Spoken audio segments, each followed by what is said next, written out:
¿Qué tal, chicos? Vamos entonces a hablar sobre las pruebas diagnósticas, en particular sobre métodos para hacer análisis de pruebas diagnósticas.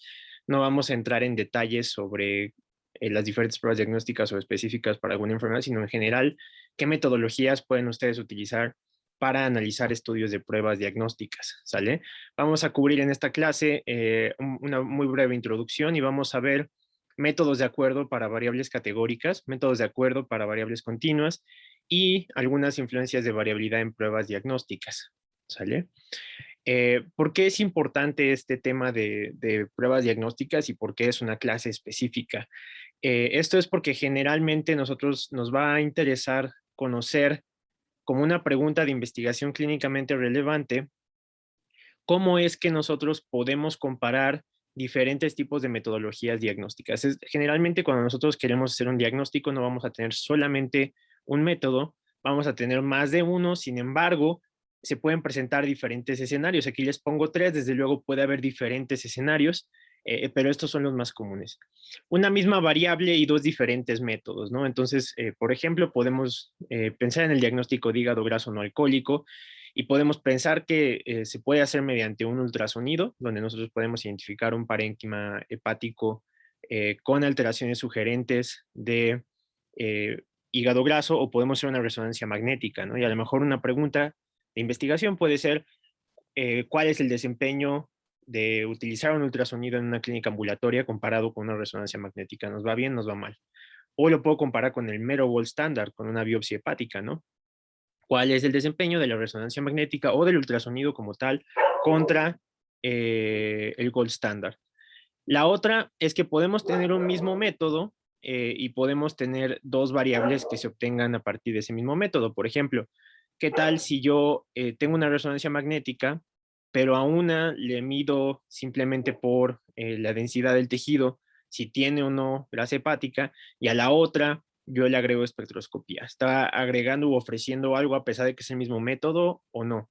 O pensando en un estudio de imagen, en donde yo hago un mismo estudio con dos personas que la hacen de forma diferente, ¿no? Entonces, tengo persona A y persona B, uno hace un ultrasonido, otro hace otro. ¿Qué tanto acuerdo existe entre esos dos observadores? ¿O qué tan bueno, qué tan reproducible es el método cuando tengo más de un observador?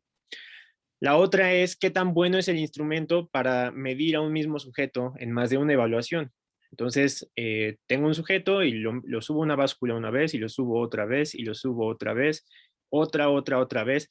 ¿Qué tan confiable es mi instrumento para preservar esta variabilidad?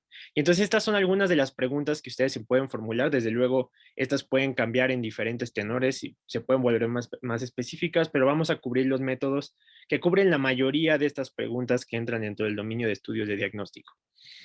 Ahora, algo muy importante que hay que tener claro sobre un estudio de diagnóstico es la diferencia entre la exactitud y la precisión. Nosotros tenemos la peor prueba, es aquella prueba cuya distribución es uniforme, ¿sale? Puede caer en cualquier rango y no nos dice absolutamente nada. Esta es una prueba que no es exacta ni es precisa. Entonces nosotros no vamos a tener ningún estimador de utilidad porque en realidad no nos estamos acercando a nada ni estamos tendiendo a nada. Es un estimador que no funciona. Por otro lado, tenemos un estimador como este que pues para nada le da a la, ¿no? Y a pesar de que no le da a la diana, nosotros tenemos observaciones caen cerquita del mismo punto. Entonces, todas las observaciones caen cerca de un punto, pero lejos del objetivo. Entonces, esta es una medición que no es exacta, pero sí es precisa. Entonces, precisión nos va a hablar más sobre la variabilidad de las observaciones y qué tanto se acercan a un punto, mientras que la exactitud nos va a hablar de qué tanto se acercan a un valor real. Existe otro escenario donde nosotros tenemos exactitud, porque todos los valores caen en torno a una media. Vean aquí, por eso me gustó esta figura. Tenemos una distribución, existe una media. Sin embargo, la variabilidad, o sea, la desviación estándar o la varianza es sumamente alta. Entonces, esta es una prueba que es exacta, porque tiende a la media, pero no es precisa. Una prueba que es precisa, pero no exacta, está sesgada, porque no tiende a la media. La mejor prueba va a ser aquella que sea exacta y que además sea precisa, donde la variabilidad de las mediciones no va a ser muy alta y se va a acercar todo hacia un valor real o hacia una media. Sin embargo, pues esto no solo depende de la prueba, y esto es algo que ustedes tienen que tener muy claro cuando hagan pruebas de diagnóstico, o si ustedes quieren desarrollar una prueba de diagnóstico para su tesis de doctorado, o si quieren valorar una prueba de diagnóstico para su tesis de doctorado. Las propiedades intrínsecas de la prueba a veces son irrelevantes. Lo que se necesita considerar es, por ejemplo, disculpen, aquí se me fue nada, la variabilidad interindividual. Existen factores genéticos que pueden modificar, por ejemplo, si una prueba sirvió o no. Esto es muy particular en metabolismo, donde tenemos alteraciones muy importantes a nivel genético que pueden ocasionar variaciones súbitas en la distribución corporal, por ejemplo, en el tejido adiposo, por ejemplo. Tenemos algunas variabilidades que son determinadas a nivel social, que también pueden influir directamente en cómo se interpreta y se usa una prueba diagnóstica. Ambiental, por ejemplo, a lo mejor esto no es muy obvio en ciencias de la salud, pero el diagnóstico del movimiento de las partículas elementales, por ejemplo, depende enteramente de las condiciones climatológicas. Entonces, a veces los colisionadores de hadrones que clasifican estas moléculas o estas partículas, perdón, se pueden modificar si está lloviendo, y esto puede tener una influencia muy fuerte sobre las mediciones. Ahora, esto no solo es interindividual, existe variabilidad intraindividual. Por ejemplo, un sujeto que se mide o se pesa a lo largo del día, si ustedes lo han hecho, su peso va a ser muy distinto si se pesan en la mañana, si se pesan en ayuno, si se pesan en la noche. También va a variar de acuerdo a tu estado fisiológico actual. No es lo mismo que yo te tome una glucosa y te diagnostique diabetes ahorita, que te tome una glucosa cuando estás en un episodio agudo, por ejemplo, si tuvieras COVID-19, ¿no? Entonces, no podría yo sacar la misma conclusión en este momento. Y no podría sacar la misma medición de algo que en teoría es estable si envejeces, ¿no? Y si eso se puede modificar por el envejecimiento. Entonces, ¿qué va a ocasionar variabilidad en la medición? Pues algo muy importante son las variaciones circadianas.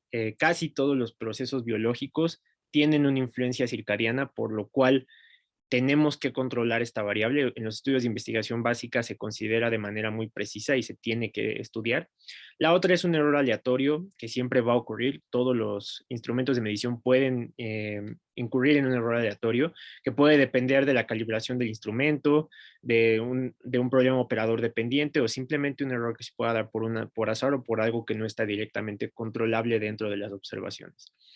Entonces, nosotros tenemos que vivir con que las pruebas siempre van a tener un grado de error. Si logramos cuantificar la fuente de variabilidad, la podemos controlar. Existen, por ejemplo, regresiones para pruebas diagnósticas, como las regresiones ROC, que se pueden utilizar. Ahorita vamos a ver qué son las curvas ROC para que me entiendan esa referencia. Pero toda esta variabilidad se puede conservar. Recuerden, el principal, la principal limitante de que no se pueda controlar un factor en un estudio que no se mida. Entonces, si ustedes no midieron ese factor que creen que pueda confundir su asociación, no hay forma alguna de que ustedes puedan contemplarlo en el análisis estadístico. Vamos a pensar ahora, ya vimos qué propiedades puede tener la prueba, ya sea de precisión o de medición, y qué tan confiable puede ser una prueba. Nos interesan dos cosas de una prueba diagnóstica. Nos interesa que sea consistente en sus mediciones, o sea, que sea estable, que la variabilidad sea predecible y que podamos nosotros especificar un rango de acuerdo a las propiedades que pueda tener. Y la otra es que sea reproducible. ¿Qué quiere decir? Tenemos que confiar en los métodos o en las mediciones, a pesar de que se obtengan en diferentes métodos o a pesar de que se midan por diferentes personas, ¿sale? Y si no, tenemos que conocer cuál es la divergencia intermétodo y cuál es la divergencia interobservador. Esto es de mucha utilidad, sobre todo cuando utilizamos metodologías que pueden variar tanto cuando lo haga un observador o lo haga otro, ¿no? Por ejemplo, los estudios de histología pueden incurrir en muchos de estos problemas, ¿no? Y pueden dar algunos problemas de reproducibilidad cuando se consideran.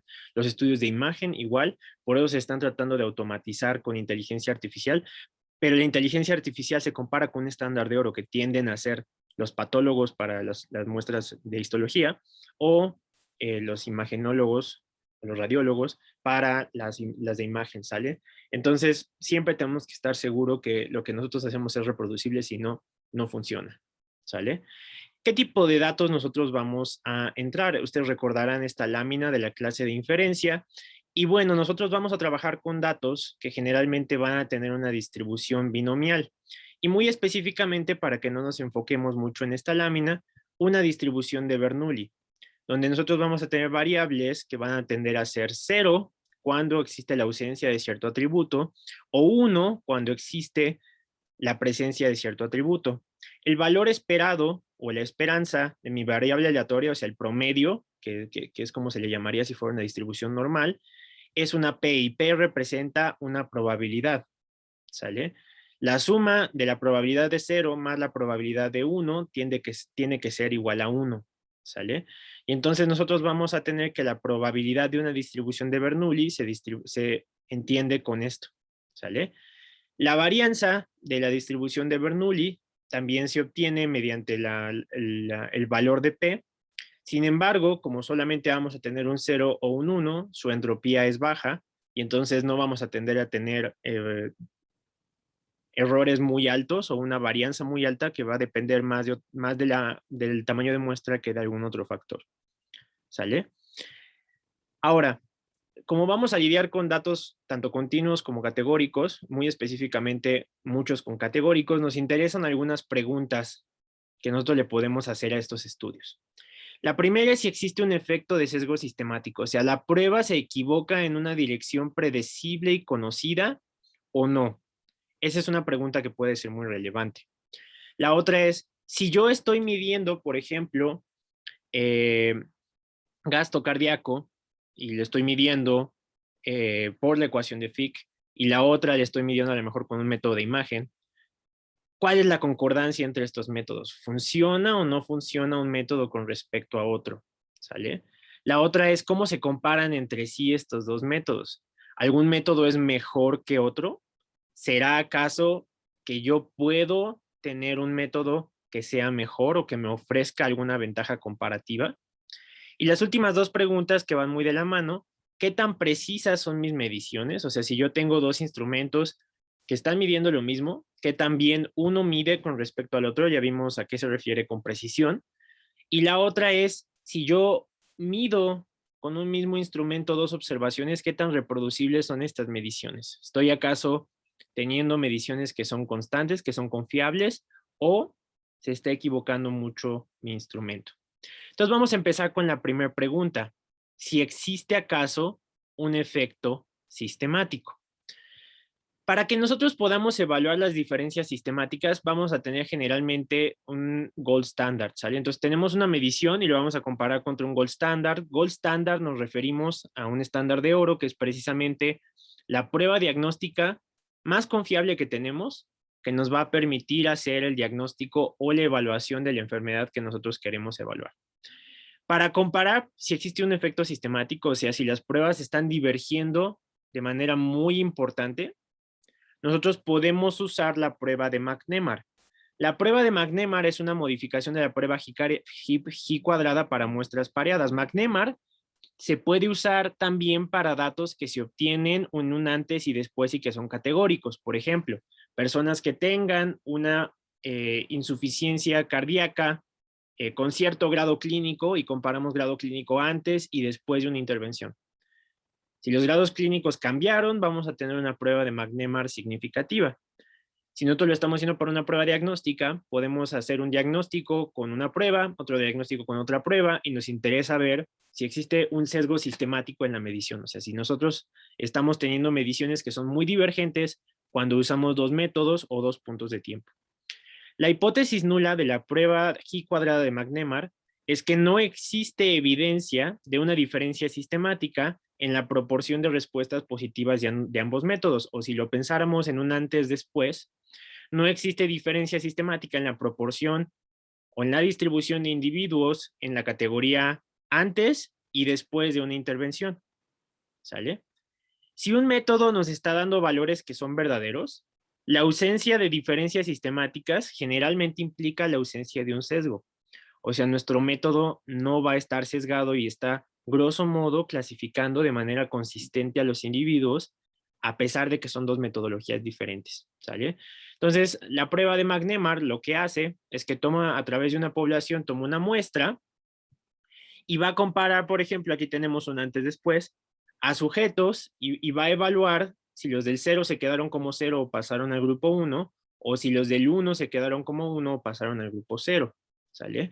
Y entonces antes, después lo va a comparar McNemar. Lo podríamos hacer con G cuadrada, sí, pero no considera la G cuadrada convencional de Mantel-Hensel. Sí, claro, pero no considera la dependencia que considera McNemar. Entonces, ¿por qué en un estudio de diagnóstico se usa igual que un antes-después? Porque un estudio de diagnóstico generalmente lo vamos a hacer con los mismos sujetos. Entonces, medición con prueba 1 con los sujetos 1 a 10 y medición prueba 2 con sujetos 1 a 10.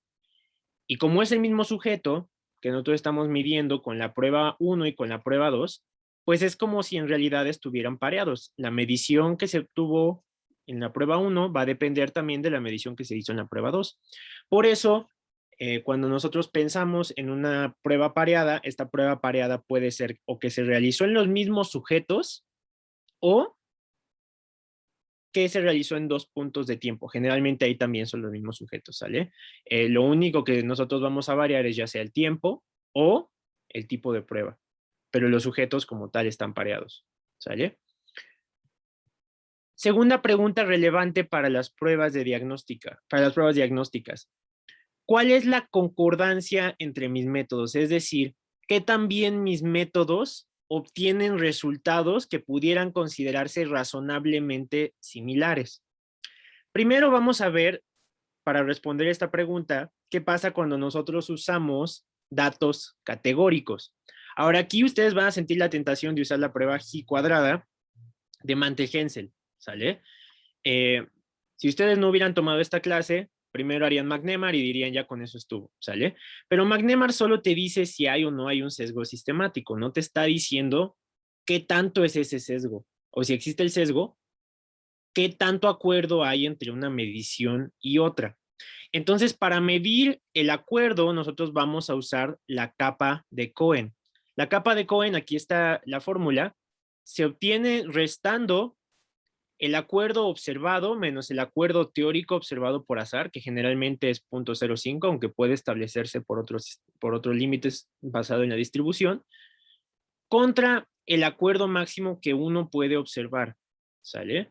Entonces, ¿qué tanto nosotros estamos observando un acuerdo con respecto al máximo que podemos observar? Entonces, como ustedes se podrán imaginar, si el observado es el máximo, kappa va a tener un valor máximo de 1. Si el observado vale 0, o sea, no hay nada de acuerdo, el mínimo va a valer 0. Entonces, kappa va a tomar valores entre 0 y 1. Y dependiendo de la magnitud del coeficiente kappa, vamos a tener diferentes grados de acuerdo. Si kappa es igual o menor de 0, bueno, no puede ser menor de 0, pero si es igual a 0, te va a indicar un pobre acuerdo. O sea, en este caso no hay acuerdo, ¿sale? No, los dos métodos están diciendo cosas absolutamente distintas. Si kappa está entre 0 y 0.20, hay muy poco acuerdo. O sea, los métodos están a lo mejor yendo en la misma dirección, pero no te están diciendo lo mismo. Si está entre 0.21 y 0.40 hay poco acuerdo, 0.41 a 0.60 hay un acuerdo moderado, 0.61 a 0.80 hay un acuerdo sustancial y más de 0.80 es un acuerdo casi perfecto. Entonces, generalmente vamos a considerar que dos métodos son concordantes si tenemos un kappa mayor a 0.80. Cualquier otro valor te indica que si bien hay cierto o puede existir algún grado de acuerdo, este grado de acuerdo no pudiera ser lo suficientemente bueno para sostener las pruebas. Ahora, ustedes van a ver que muchas pruebas de diagnóstico que ustedes usan en medicina van a tener capas en realidad arribita de 0.4 hacia 0.8, ¿sale? Eso implica que generalmente nuestras pruebas van a ser sustancialmente imperfectas. Y como van a ser sustancialmente imperfectas, pues vamos a tener a veces que buscar compromisos, ¿sale? ¿Qué tanto nos vamos a equivocar? ¿Qué tanto vamos a permitir que esa equivocación sea buena o no? Ahora, ¿qué pasa si yo quiero hacer mi coeficiente de capa, pero yo tengo más de una categoría y esas categorías tienen un orden? Entonces, capa yo sí lo puedo hacer cuando tengo más de una categoría, no solo tengo 0 y 1, puedo tener 0, 1, 2 y puedo sacar una capa, ¿sale? Pero ¿qué pasa si el orden de esas capas importa? O sea, el orden de esas categorías. Por ejemplo, pensemos en una categoría de índice de masa corporal.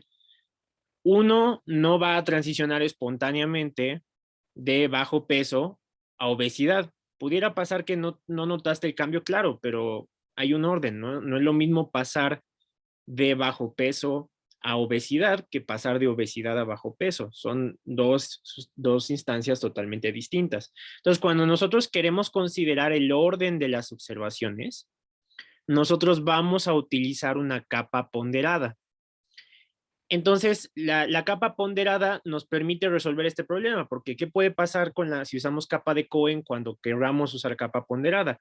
Pues generalmente va a haber mayor desacuerdo si solamente hay diferencia en una capa, ¿sale? O sea, en una categoría u otra, capa de Cohen no nos va a poder arrojar esas diferencias porque nos va a salir una capa de Cohen muy alta. Por ejemplo, si solo hicimos una transición de sobrepeso a obesidad y de obesidad a sobrepeso, pero todas las demás se quedaron más o menos igual, la capa de Cohen va a salir bastante alta. La capa ponderada va a considerar el orden de esos factores y cómo pudo influir en la capa de Cohen, ¿sale? Entonces, capa ponderado va a corregir la capa de Cohen cuando nos interesan cambios de categorías y estas categorías tienen un orden, ¿sale? Estos dos se calculan de la misma forma, le podemos calcular un intervalo de confianza. De hecho, yo les recomiendo, si algún día calculan un coeficiente kappa, por favor incluyan un intervalo de confianza. Eso le va a dar mucho mejor interpretabilidad a su resultado y además les va a dar una idea del tamaño de muestra. No es lo mismo que les diga que tiene un kappa de 0.6 con un intervalo de confianza de 0.57 a 0.63, a que les diga que es una capa de 0.8 con un intervalo de confianza de 0.2 a 1, ¿sale? En una confiarían y en la otra no. Entonces, siempre acompañen su capa de Cohen de un intervalo de confianza. Si no, ustedes no van a poder hacer una inferencia clara ni sacar conclusiones útiles de esta medición. Ahora, aquí con capa hablamos en este momento de variables que son categóricas. ¿Qué pasa si yo tengo dos mediciones y me interesa ver no el grado de correlación? Ya vimos, ya hablamos un poco de los coeficientes de correlación. Los coeficientes de correlación nos indican la relación lineal entre dos observaciones. ¿Qué pasa si yo quiero ver qué tanto en realidad se parecen los valores? O sea, a lo mejor están muy correlacionados, pero no son valores que se parezcan. A lo mejor es una relación 3 a 1. Me dice 3 veces más lo que me dice el otro. Si yo saco un coeficiente de correlación, eso me va a dar un coeficiente de correlación igual a 1. Entonces yo necesito algo que me ayude a poder ver si las observaciones genuinamente se parecen y me podrían dar una tendencia similar. Entonces aquí entra el coeficiente de correlación intraclase. El coeficiente de correlación intraclase es un índice de confiabilidad que nosotros podemos utilizar para medir reproducibilidad y repetibilidad. Igual que el coeficiente de capa, el coeficiente de correlación intraclase va a tomar valores que van a oscilar de 0 a 1. La diferencia con capa y capa ponderada es que este va a ser para variables continuas, ¿sale? Entonces el coeficiente de correlación intraclase va a ser para variables continuas. El coeficiente de correlación intraclase lo que va a representar es la proporción de la variabilidad total en las observaciones que se debe a las diferencias entre pares. Entonces aquí tenemos sujetos que se le tomaron 3 mediciones, por ejemplo. Se les midió utilizando bioimpedancia eléctrica, grasa corporal, y se le midió con DEXA, grasa corporal, y se le midió con resonancia magnética, grasa corporal. Y queremos medir el coeficiente de correlación intraclase de grasa corporal medida por bioimpedancia y grasa corporal medida por DEXA. Entonces, lo que queremos ver es qué tanto el acuerdo es real entre las observaciones. Si no hay una evidencia sistemática entre los pares, o sea, una prueba de McNemar donde no rechazamos la hipótesis nula, el coeficiente de correlación intraclase es una correlación de Pearson entre pares, ¿sale? Solo cuando no hay una evidencia sistemática de sesgo. Si la evidencia sistemática de sesgo existe, entonces no podemos comparar el coeficiente de correlación de Pearson con el coeficiente de correlación intraclase. Y entonces aquí está visualmente qué es o cómo se verían los coeficientes de correlación intraclase. ¿Sale? Acá tenemos 4 sujetos. A los 4 sujetos se les hicieron 4 mediciones. ¿Sale? Entonces, ¿qué pasa cuando el coeficiente de correlación intraclase es muy alto? 0.95. Lo que podemos ver es que la dispersión de los datos dentro de cada una de las mediciones, o sea, pensemos que aquí son 4 sujetos, 4 mediciones, en realidad salieron bastante similares las mediciones entre el mismo sujeto, ¿sale? ¿Qué significa eso? Que este método no tiene tanta variabilidad intraindividual. el coeficiente de correlación intraclase es alto. Vamos a pensar en esta segunda observación, coeficiente de correlación intraclase de 0.40. Vean, comparando esta con esta, cómo de inmediato aumenta la dispersión de los datos. Lo que eso implica es que si bien las medias son iguales, porque vean, en realidad las medias están siendo iguales, o sea, todos tienden hacia la misma media, la dispersión es alta. Pensando en nuestras dianas que vimos acá, un coeficiente de correlación intraclase de 0.95 sería esto. Un coeficiente de correlación intraclase de 0.4 sería esto. Y un coeficiente de correlación intraclase de 0.1, pues sería esto, ¿no? Donde vean la variabilidad que va a tener mi coeficiente de correlación intraclase, pues es sumamente alta, a pesar de que las medias se parezcan. Si ustedes sacaran un coeficiente de correlación de Pearson entre estas cuatro, se parecerían y serían muy similares. El coeficiente de correlación intraclase lo que hace es precisamente identificar qué tanta variabilidad intraindividual hay para mis observaciones y cómo esta me puede ayudar a entender si mi método está siendo más preciso o no. ¿Sale? ¿Alguna duda sobre capa, capa ponderada o el coeficiente de correlación intraclase?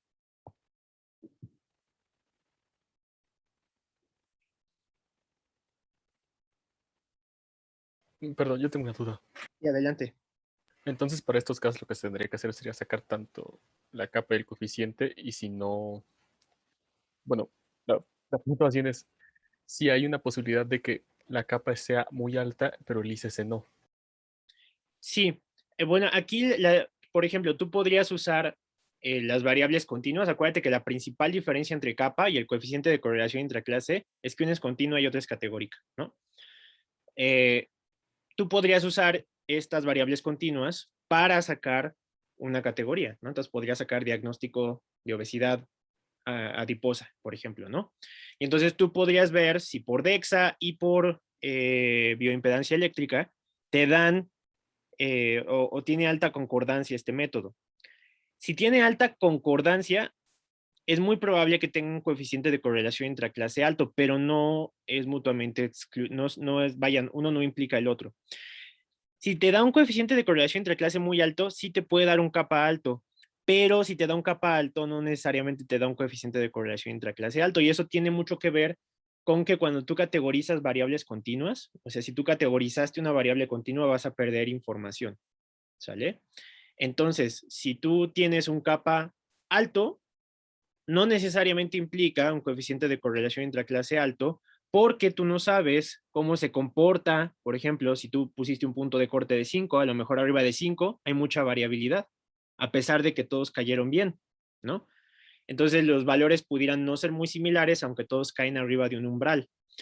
En cambio, cuando tú tienes un valor que se parece mucho por coeficiente de correlación intraclase, independientemente del punto de corte, el kappa va a tender a ser alto porque los categorizaste partiendo de una misma media, ¿sale?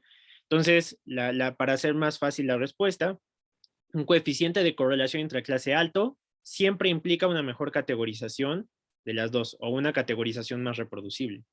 Mientras que un kappa alto depende enteramente de si esa categorización es constante a lo largo del rango de la variable, lo cual solo se puede medir con el coeficiente de correlación intraclase y no necesariamente implica un coeficiente de correlación intraclase alto cuando el kappa es alto. No sé si con eso respondió un poco tu pregunta. Sí, doctor, muchas gracias. Sale. Muy bien, pues vámonos a la tercera pregunta. Tengo dos métodos y me interesa ver cómo se comparan entre sí. O tengo una nueva metodología y me interesa ver cómo se compara con mi gold standard. Entonces, si luego se les vino a la cabeza sensibilidad y especificidad, están en lo correcto. Lo que ustedes van a tener que hacer es una matriz de confusión, ¿sale? Están comparando una prueba, que es la mejor prueba para hacer su diagnóstico, que es el gold standard, contra una prueba alternativa. Ustedes van a poder comparar mediante una tabla de contingencia las diferentes categorías de su gold standard contra su alternativa. Entonces, gold standard positivo o negativo, alternativa contra positivo o negativo, y van a poder calcular varios índices en función de cómo se distribuyen esas categorías. De ahí podemos derivar primero estas 5 y luego vamos a hablar del resto, pero básicamente de esta tabla podemos derivar un sinfín de métricas que nos van a ayudar a entender cómo se comparan dos pruebas diagnósticas. La primera es la sensibilidad.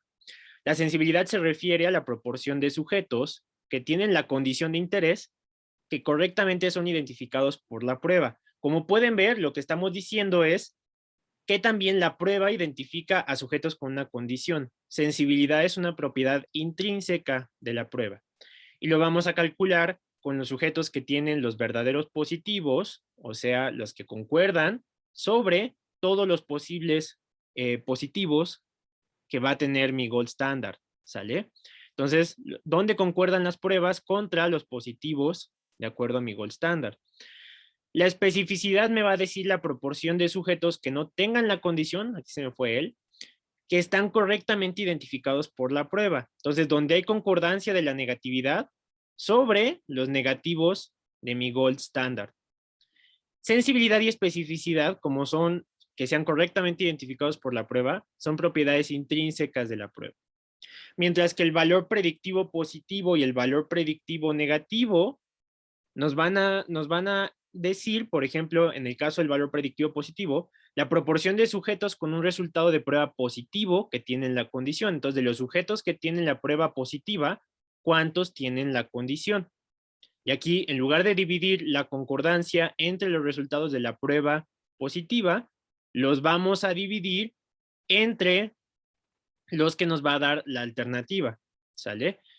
Y entonces esta deja de ser una propiedad intrínseca de la prueba y se vuelve una función de la prevalencia, ¿sale? Entonces, el valor predictivo positivo y negativo se van a influir de manera importante por la prevalencia y ahorita vamos a ver cómo se puede corregir. El valor predictivo negativo nos va a hablar de la proporción de sujetos que tienen un resultado de prueba negativo y que además no tienen la condición, ¿sale? Entonces eso nos va a ayudar también a entender que de esta tabla evidentemente podemos obtener la prevalencia, porque si nosotros tenemos todos los que identifican nuestro gold standard y lo dividimos entre nuestra n, pues nos va a dar la prevalencia, ¿sale? Entonces, todas estas métricas nos van a ayudar a entender, primero, propiedades de la prueba diagnóstica y cómo la prueba diagnóstica sirve para detectar una enfermedad en condiciones de su prevalencia. Entonces, como el valor predictivo negativo depende de la prevalencia, nosotros lo podemos ajustar.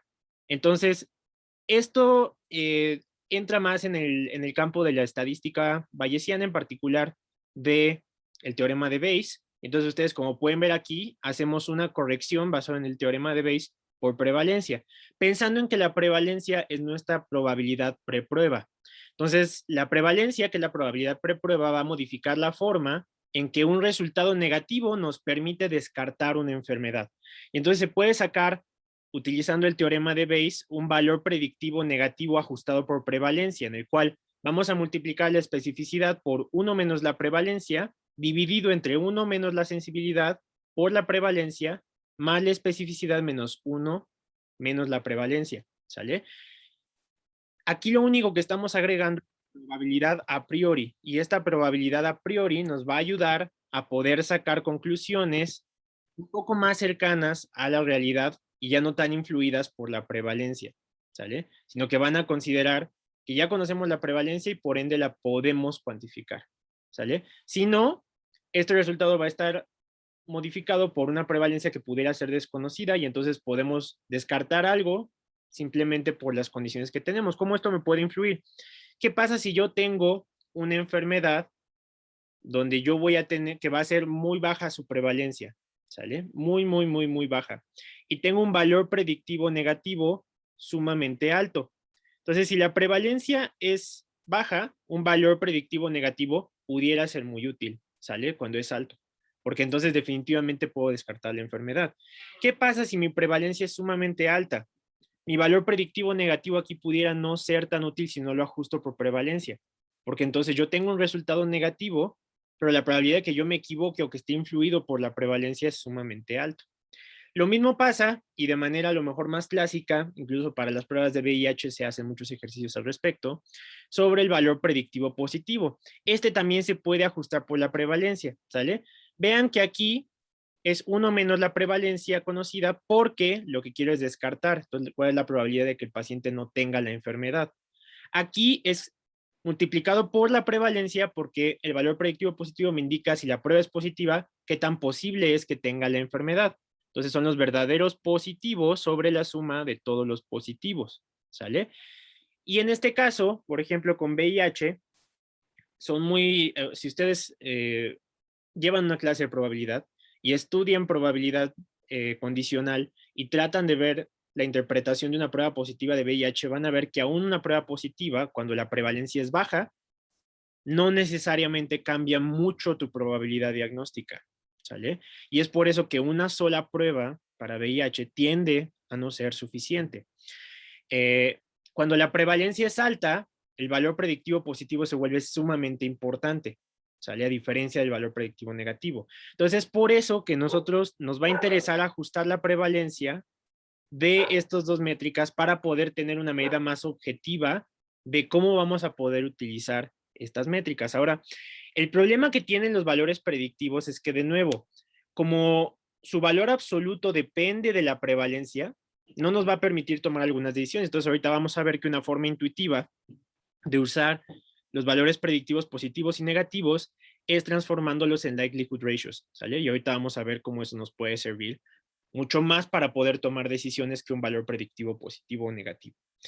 De esta matriz de confusión también podemos calcular otra métrica que se llama False Discovery Rate. El False Discovery Rate básicamente es, a diferencia del valor predictivo positivo, vamos a tomar los falsos positivos y los vamos a dividir entre todos los posibles positivos. El False Discovery Rate sirve mucho en análisis multivariado. Existe un método para calcularlo que se llama método de Benjamin y Hochberg, que te va a ayudar a calcular algo que se llaman Q-values. Los Q-values son un FDR estimado. Entonces, ¿para qué sirven los false discovery rates? Los false discovery rates sirven para que cuando haces muchas hipótesis, por ejemplo, este es una evaluación citométrica donde se está viendo que se cumplan estándares de calidad en ciertas muestras. Entonces, tú tienes que 6 muestras obtienen un valor de pi menor a 0.05, por lo tanto es estadísticamente significativo y estos 6 deberían de ser útiles.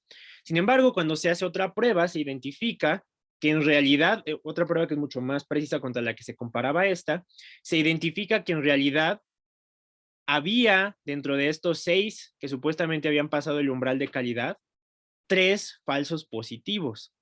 Y entonces, si tú nada más usas un p-value, tú te equivocabas al decir que estos 6 tenían un buen umbral. Entonces, el false discovery rate aquí te sirve para corregir eso. Entonces, tienes un p-value de 0.027 y un false discovery rate de 50. Eso quiere decir que te vas a equivocar una de cada 2 veces cuando rechaces la hipótesis nula con este umbral. Entonces, el false discovery rate es una métrica complementaria a los p-values, muy útil en análisis multivariado y que te va a ayudar a poder sacar conclusiones útiles cuando haces más de una hipótesis. Entonces, yo recomiendo mucho calcular el false discovery rate. En R se puede calcular con un paquetito que se llama FDR y lo hace por el método de Benjamin y Hochberg y te va a dar entonces un Q-value. El Q-value se parece muchísimo al false discovery rate y te ayuda a tomar estas decisiones en ese contexto. ¿Sale? Otra cosa que se puede calcular, pero de menos utilidad estadística, es el false omission rate, que el false omission rate es la proporción de las unidades con una condición negativa predicha, para las cuales la condición en realidad era positiva, o sea, un falso negativo. O sea, que tanto mi prueba va a omitir a los sujetos, va a ser falsamente negativa. Esto pudiera ser relevante. Es interesante que casi nunca se reporta, porque también a mí me interesaría saber hecho eso. De hecho, si ustedes quieren publicar un estudio de diagnóstico, ustedes van a tener que utilizar un diagrama START. El diagrama START les va a obligar de cierta forma a esta tabla de contingencia a hacerla explícita en forma de un diagrama que se parece mucho a los diagramas prisma del metaanálisis. ¿Sale? Entonces, siempre tengan en cuenta, vean todo lo que se puede calcular con una tabla de contingencia y toda la información que se puede dar. No la subestimen y siempre considérenla cuando ustedes vayan a hacer una prueba de diagnóstico o cuando la vayan a contrastar, porque les puede dar información sumamente relevante que no habían considerado previamente. ¿Sale? Ahora, en Machine Learning, ustedes van a ver, recuerdan la clase de Machine Learning que vimos hace 2 semanas, van a ver que existen otras métricas que se reportan mucho en Machine Learning, que es el accuracy. El accuracy es la proporción de sujetos correctamente clasificados, ¿sale? La proporción de sujetos correctamente clasificados son aquellos que son verdaderos, positivos o negativos sobre todos los sujetos. Entonces, de lo que esto nos va a hablar es qué tan bien la prueba es, o qué tan buena es la prueba para identificar verdaderos positivos y verdaderos negativos. Entonces, si ustedes leen estudios de Machine Learning, sobre todo en ciencia de datos, ustedes van a ver que les van a reportar el accuracy. Algunos confunden el accuracy con el área bajo la curva ROC. No son comparables. El accuracy es muy sensible a la prevalencia, ¿sale? Mientras que la curva ROC lo trata de ponderar. Entonces, si se pusieran a escoger entre accuracy y curva ROC, la curva ROC es un poco más precisa. Ahorita vamos a ver con detalle qué es la curva ROC, ¿sale? Y por último, tenemos la proporción de los incorrectamente clasificados, que es qué tan bien la prueba, o que más bien qué tan mal la prueba es para equivocarse, ¿sale? Y entonces nos va a dar una idea de todos los falsos positivos y negativos que se comparan. Entonces, vean todas las métricas que se pueden sacar de una simple tabla de 2x2 y toda la información que se puede dar. Es importante que la conozcan, es importante que la revisen. ¿Hay alguna duda de alguna de estas métricas?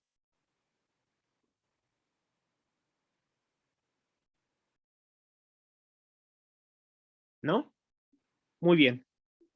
Vamos a hablar ahora de la forma intuitiva de expresar la sensibilidad y la especificidad, que son las razones de verosimilitud. Las razones de verosimilitud nos van a ayudar a ponderar la sensibilidad y la especificidad de una forma intuitiva.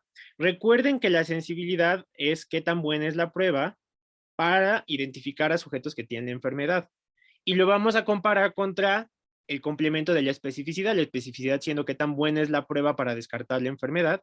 Entonces, se va a comparar qué tan buena es la prueba para identificar a los enfermos contra qué tan buena es la prueba o qué tan mala es la prueba para no identificar o para no descartar a los que no la tienen. Entonces, el likelihood ratio positivo nos va a hablar de cuántas veces más probable es que alguien tenga o que se modifique tu conducta diagnóstica si un paciente tiene una prueba positiva. Mientras que el likelihood ratio negativo te va a indicar qué tan mala es la prueba si se tiene una prueba negativa, ¿sale? A ver, denme un segundo nada más, por favor.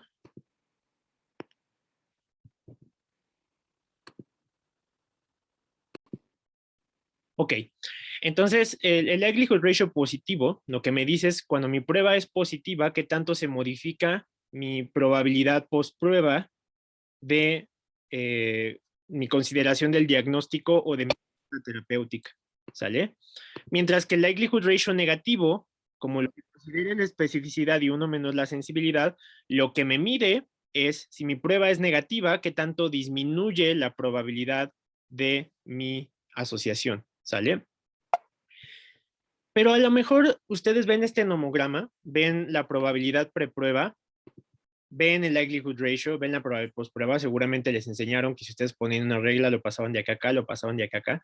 Y la verdad es que eso no es muy útil, ¿sale? Porque en la vida real ustedes no tienen una regla a la mano como para que puedan estar usando los likelihood ratios de manera consistente. Entonces, ustedes tienen una probabilidad preprueba que puede ser ya sea su grado de sospecha clínica o la prevalencia de la enfermedad, y tienen una prueba con cierto likelihood ratio. Una pregunta que ustedes pudieran tener es, ¿cómo voy a cambiar mi probabilidad preprueba en función del likelihood ratio de una forma más intuitiva? Y no necesariamente agarrando una reglita y usando un nomograma, ¿sale? Entonces, ¿cómo es que vamos a hacer los likelihood ratios más intuitivos? Los likelihood ratios entonces nos van a ayudar a evaluar la forma en que el resultado de una prueba diagnóstica modifica una implicación clínica.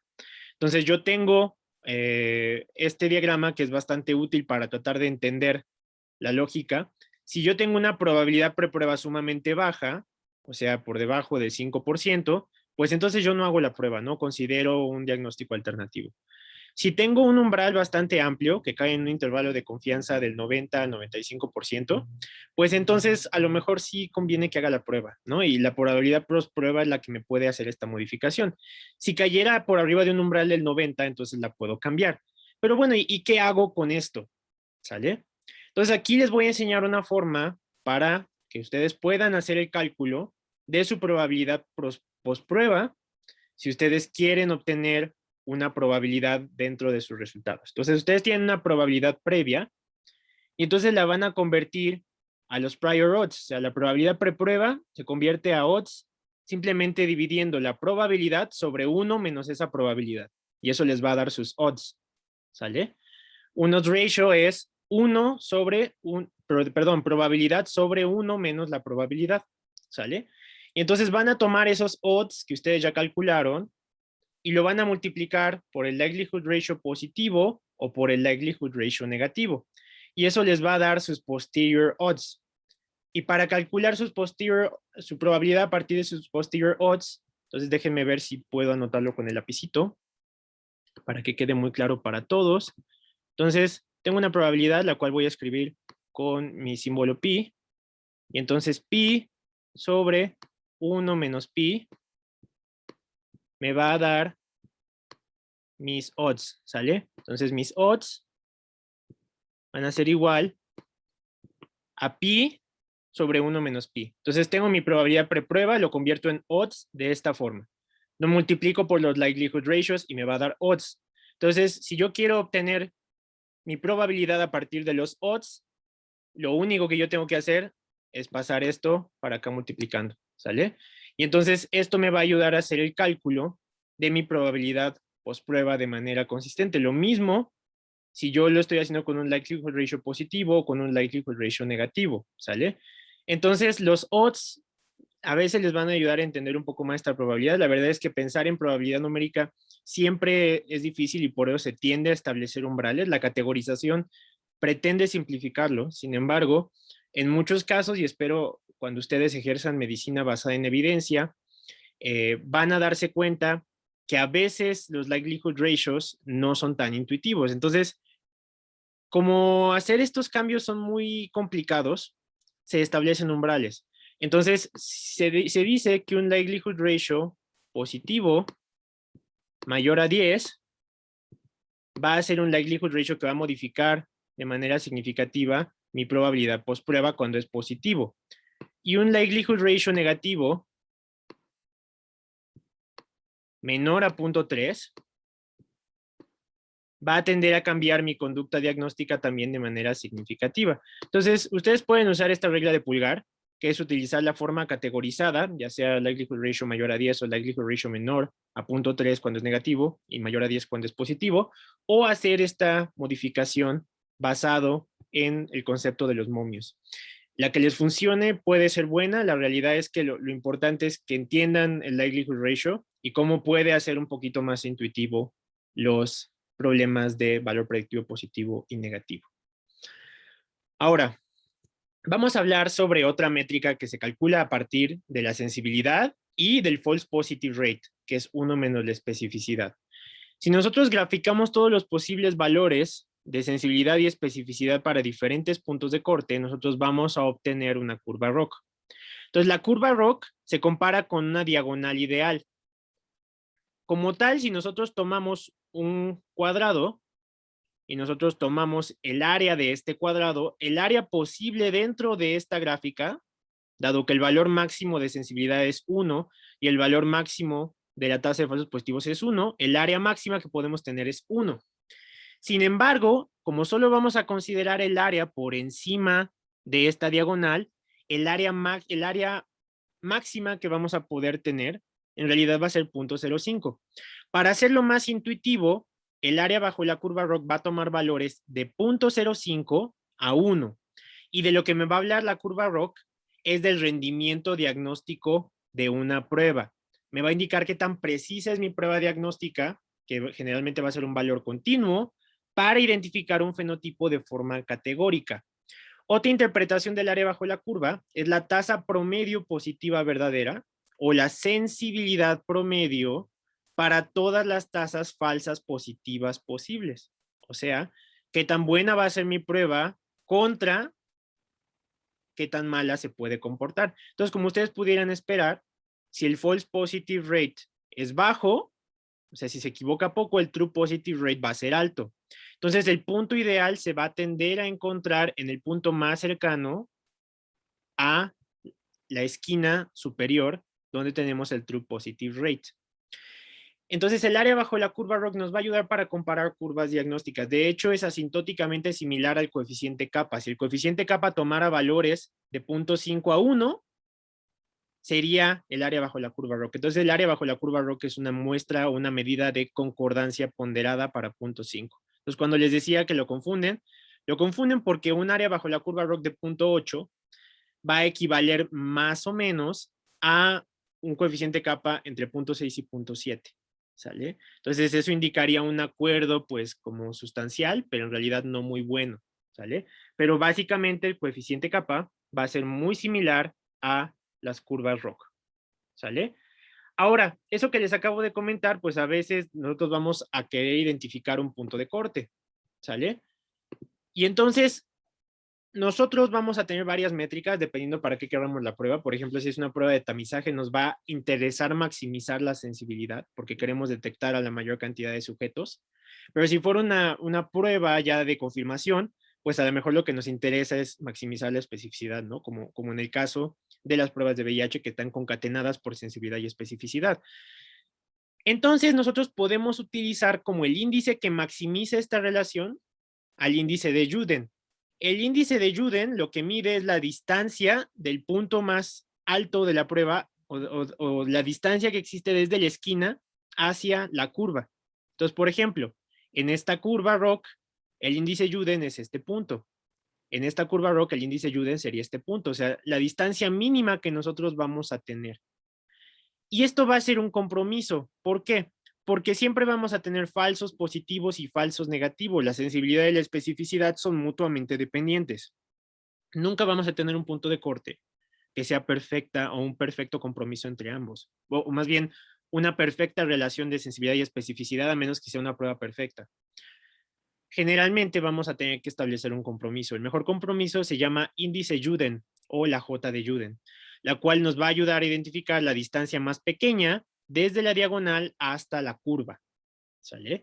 Entonces eso nos va a dar un punto de corte. Ahorita vamos a ver una forma de hacerlo en R, pero básicamente es una de las formas que hay. Hay muchísimas formas. Se puede maximizar el likelihood ratio para tener un likelihood ratio mayor a 10, por ejemplo.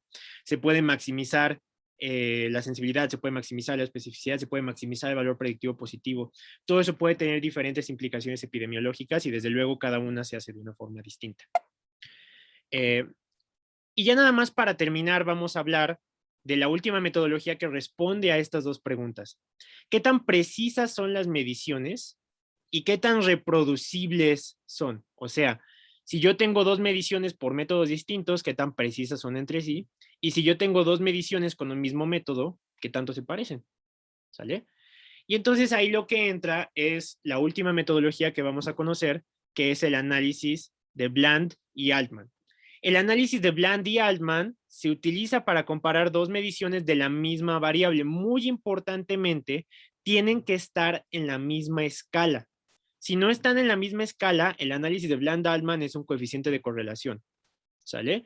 Entonces, tienen que estar medidas en la misma escala. O sea, si estoy midiendo dos básculas, ambas tienen que medir en pesos. Si una mide en libras y otra mide en peso, no las puedo comparar con Bland-Altman.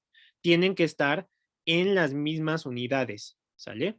Un cambio de la escala de medición no va a afectar la correlación y por eso les enfatizo que tienen que estar en la misma escala. Porque aunque no afecte la correlación, puede afectar el acuerdo. ¿Sale? Entonces, otra forma de pensar en el análisis de Bland-Altman es como un coeficiente de correlación intraclase para dos variables medidas con dos métodos. ¿Sale? Entonces, Bland-Altman te va a ayudar a sacar de otra forma esta observación, pero de manera muy visual. Puedes tú hacerle desde luego inferencia a este análisis de Bland-Altman y te va a mostrar que los métodos están relacionados. Entonces, ¿puedes tener un coeficiente de correlación alto y un Bland-Altman terrible y desastroso? Claro. Sería sorprendente si dos métodos diseñados para medir la misma cantidad no estuvieran relacionados. No sería inesperado un coeficiente de correlación alto. Siempre se espera. Entonces, que te den un coeficiente de correlación de Spearman o de Pearson no dice absolutamente nada sobre la prueba diagnóstica. La prueba de la importancia es irrelevante para la cuestión del acuerdo. Los datos que pueden estar en mal acuerdo pueden producir correlaciones bastante altas. Lo más importante del análisis de Bland-Altman es ver el grado de acuerdo y el sesgo que tienen las mediciones, si es que este existe. Entonces, el gráfico de Bland-Altman es este, se los presento. Lo que se va a tomar en el eje de las X es la media de las mediciones, ¿sale? Entonces voy a tomar la media de mis dos mediciones. Y en la Y voy a tomar la diferencia entre las dos mediciones. Entonces, eso es un gráfico muy inteligente porque toma la idea del teorema central del límite, que es la media de dos observaciones, y la idea de la desviación estándar, que es la diferencia de dos valores, y la grafica y la visualiza. Y entonces vamos a tener tres líneas. La línea del centro se llama sesgo. La línea de arriba se llama límite de acuerdo superior. Y la línea de abajo se llama línea de acuerdo inferior. Y entonces el sesgo, que es de lo que me va a medir, es cuál es la distancia promedio entre todas las variables o la divergencia promedio en que los métodos se equivocan. Entonces, por ejemplo, aquí está más o menos en 49. Entonces, lo que dice es que los métodos varían más o menos en promedio en 49 unidades. Ese es el sesgo que se obtiene del análisis de Bland-Altman. Y ahora la pregunta es, bueno, ¿se equivoca y qué tanto se equivoca, no? Entonces vamos a obtener los límites de acuerdo, que van a tomar el sesgo con un cuantil al 95% de acuerdo a la variabilidad del sesgo. Entonces toman la variabilidad del sesgo y la multiplican por 95%, ¿sale? Y eso te va a dar el límite de acuerdo superior y el límite de acuerdo inferior. Y desde luego tú le puedes calcular un intervalo de confianza al sesgo y un intervalo de confianza al límite de acuerdo superior y un intervalo de confianza al límite de acuerdo inferior. La pregunta de investigación que responde el análisis de Bland-Altman es, ¿cuál es la diferencia entre los dos métodos versus la mejor medida del valor verdadero? La mejor medida del valor verdadero serían el promedio de estas dos observaciones, ¿sale? Y entonces una pregunta que te puede hacer es, ¿cuál es el comportamiento de estos dos métodos? Entonces, a ti te preocupa cuando más de muchas observaciones se salen de los límites de acuerdo o cuando el límite de acuerdo es sumamente amplio. Entonces, me preocuparía un sesgo alto, claro, ¿no? Entre más bajo sea el sesgo, mejor es tu metodología. Sin embargo, a lo mejor un sesgo puede ser alto, pero al menos puede ser consistente. Si nosotros tenemos límites de acuerdo sumamente amplios, entonces ahí ya mi sesgo ya no me va a convencer mucho, ¿sale? Entonces esto me va a ayudar a cuantificar el sesgo y me va a ayudar a cuantificar qué tanto va a variar la diferencia entre dos métodos, ¿sale? Entonces va a ser una representación gráfica muy buena de cómo se equivoca una metodología para identificar cierta medición o cierto fenotipo. ¿Alguna pregunta del análisis de Bland-Altman o de todos los análisis que hemos visto hoy?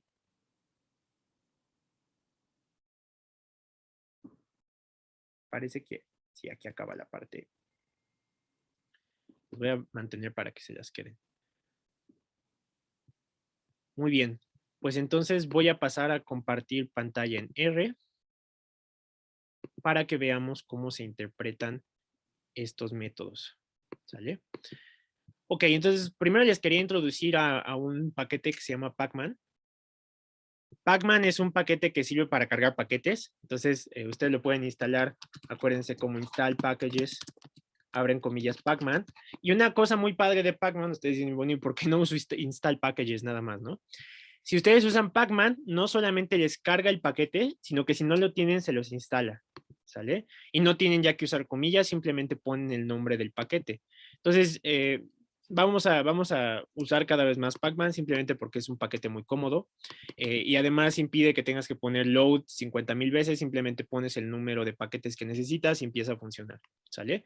Entonces, cargamos con el paquete Pacman un paquete que se llama PROC, que sirve para hacer evaluaciones de curvas diagnósticas utilizando la metodología ROC.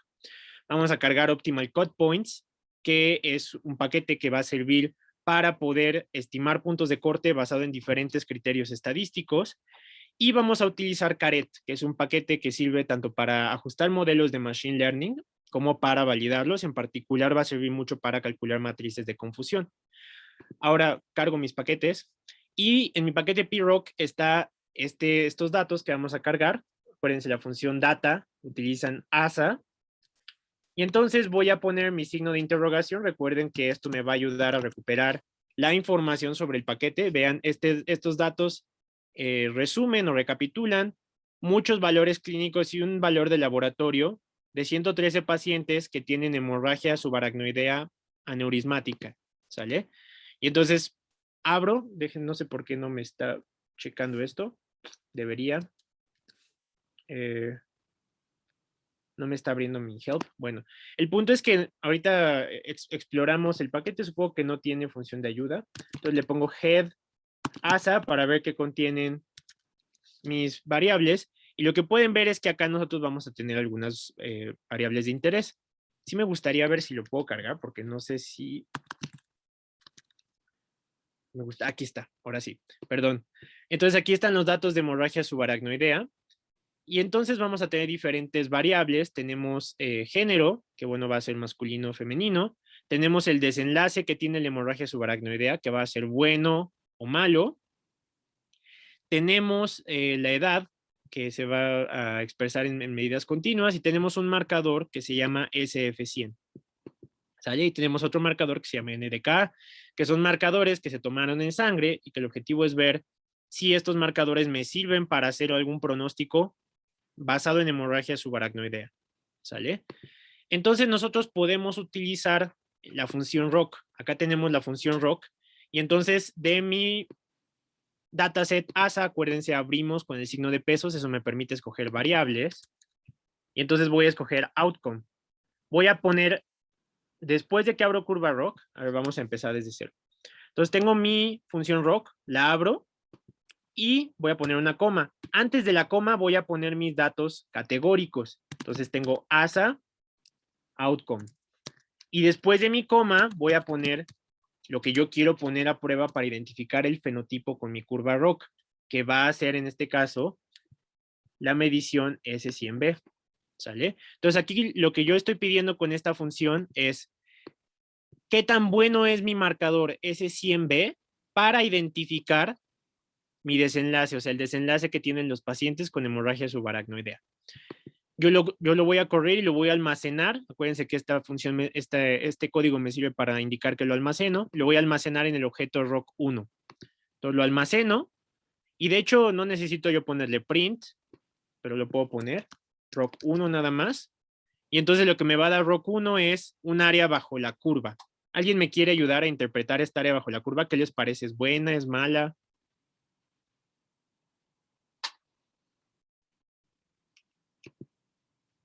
¿Funciona? ¿No funciona?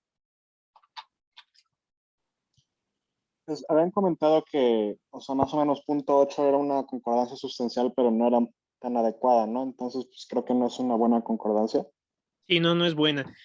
Para que se den una idea, como les digo, la curva ROC se parece mucho al coeficiente kappa. Entonces, un área bajo la curva ROC de 0.73 equivale más o menos a un coeficiente kappa de 0.5, ¿sale? O sea, ahí estaríamos hablando de un acuerdo muy moderado, ¿no? O sea, en realidad muy chiquito.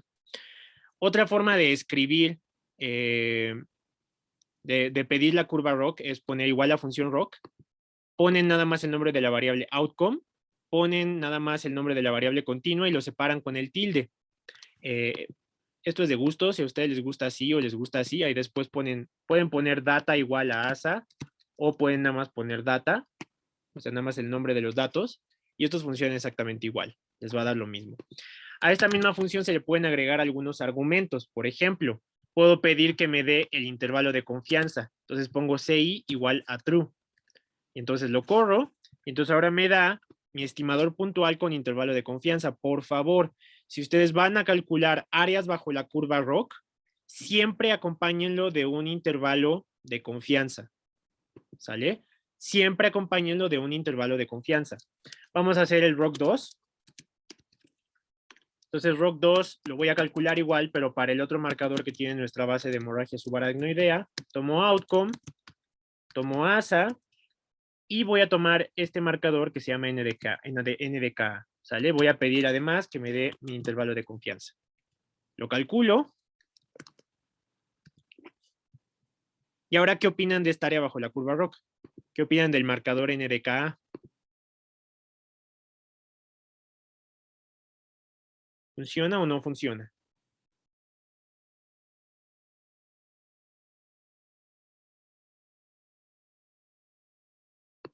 Pues parece que no, ¿no? Vean esta área bajo la curva ROC, punto 612. Cuando ves el intervalo de confianza se acerca tantísimo al valor cero, que básicamente te está diciendo no sirve para casi absolutamente nada, ¿no? Entonces, vaya, esto para una implicación de curva ROC parece que no va a ser muy útil. Y déjenme nada más ver ROC 3. Lo que ahí vamos a calcular es el score WNFS. Y entonces vamos a ver de nuevo curva ROC. Pongo mi base, pongo mi outcome, pongo mi base, pongo mi marcador. Vamos a ver el WFNS, que también es un marcador pronóstico en hemorragia subaracnoidea. De hecho, ahora lo voy a hacer sin que se guarde como un objeto. Corro. Y vean este. Ahora, ¿quién me quiere ayudar a interpretar este? ¿Qué opinan de este? Está mucho mejor, ¿no? Mucho Creo que mejor, eso ¿no? sí. Entonces, si a ti te pidieran escoger si usas ROC 1, ROC 2 o ROC 3, ¿cuál usarías? El 3, ¿no? El 3. Bueno, y a lo mejor a ustedes les dice, y bueno, ¿y hay alguna forma? Porque digo, hay intervalos de confianza, hay como varias cosas, hay una forma de saber si estas curvas ROC son estadísticamente significativas entre sí, o sea, si la diferencia en el desempeño diagnóstico de la curva 1, de la curva 2 y de la curva 3 es estadísticamente significativa, y la respuesta es sí. Podemos nosotros usar una función que se llama ROC test. Esta no se las comenté en la clase, pero quiero que sepan que existe. El ROC test compara el área bajo la curva de dos curvas ROC. Ahora, es muy importante saber si el área bajo la curva ROC está pareada, o sea, son en mismos sujetos, o no están pareadas, o sea, son en diferentes sujetos. ¿Sale? Y entonces aquí ustedes pueden ver que el área bajo la curva ROC básicamente toma una metodología que fue creada por DeLong, y nosotros vamos a poder calcular el intervalo de confianza de la diferencia mediante dos metodologías. Mediante una metodología que se llama DeLong y otra metodología que se llama Bootstrap. A mí me gusta una metodología que se llama Bootstrap. Lo que hace es toma y dentro de tu misma muestra toma muestras más pequeñas y en cada una calcula la curva ROC y la compara con la otra, y así lo hace muchas veces para calcular el intervalo de confianza. Entonces yo puedo tomar el ROC test, tomo ROC 1, que es mi marcador SB100, vamos a recordarlo. Aquí está mi área bajo la curva y aquí está mi intervalo de confianza. Aquí vean que lo calculó por DeLong.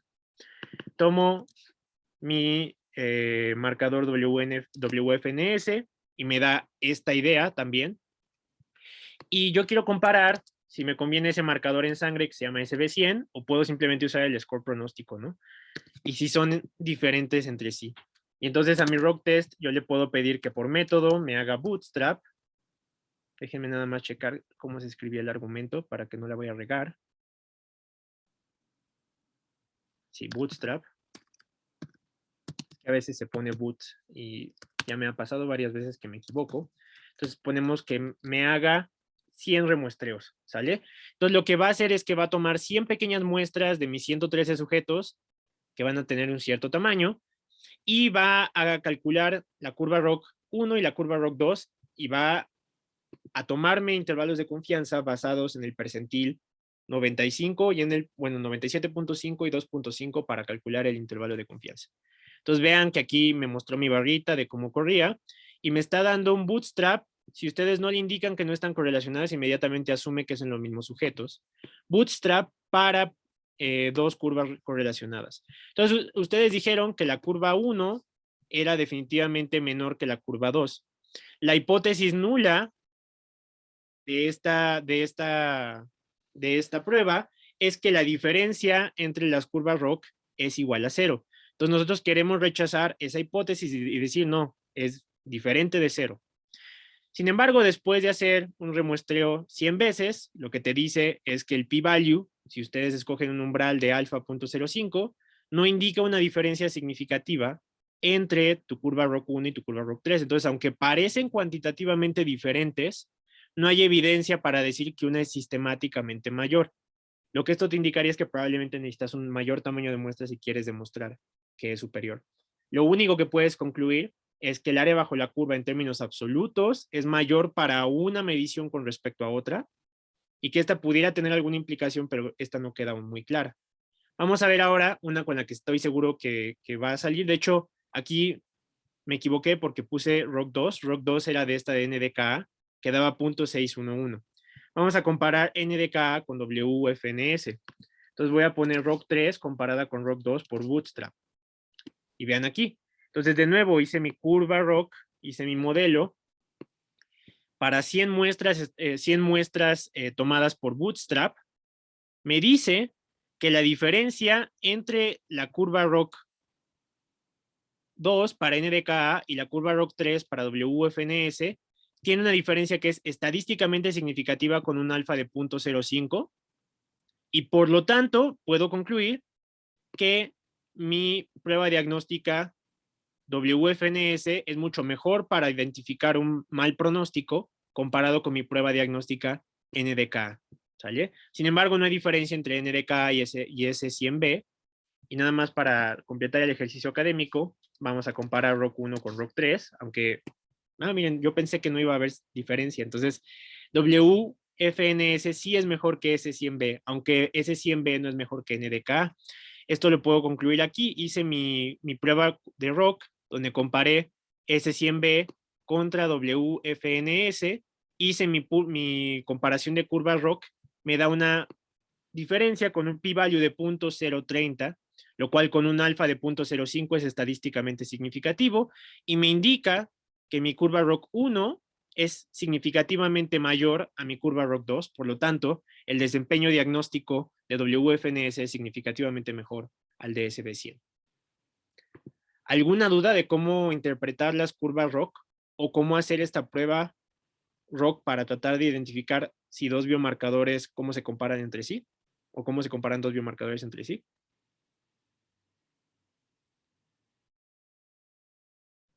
No, ninguno, Omar. Gracias.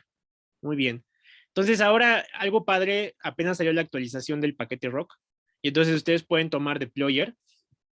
Acuérdense que Deployer es parte del Tidyverse. Si ustedes cargan Tidyverse, solito se va a cargar, perdón, Deployer. Y entonces, aquí está, acuérdense, acá se carga Purl, aquí se carga Deployer. Y entonces todos estos ya van a estar cargados.